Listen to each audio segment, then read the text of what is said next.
Most migrants in Europe arrive via the Mediterranean. The number of arrivals has fallen significantly, 59,000 since the start of 2018, more than 1 million in 2015. Until last year, the central Mediterranean route via Libya and Italy was the busiest, used mainly by migrants from Nigeria, Guinea and Ivory Coast. But following an agreement between Rome and Tripoli, arrivals have fallen dramatically. The Turkey-Greece access, known as the Eastern Mediterranean route, has also gone from a flood to a trickle. Syrians, Iraqis and Afghans no longer see it as a viable passage. But the route between Morocco and Spain, virtually abandoned until around the year 2000, has been used much more in recent years.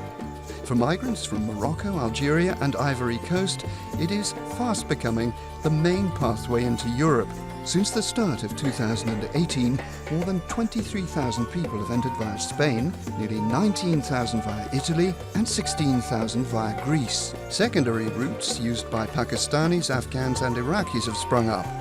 Migrants who have crossed the Mediterranean and are on their way from Greece to Eastern Europe now try their luck through the Western Balkans. Migrants already in Turkey and Greece also use this route. Migrants can spend years wandering from country to country before they arrive in Europe. The most unlucky will lose their lives at sea or in the desert trying to reach the Mediterranean coast. Thousands of people have died in the search for a better life since 2014.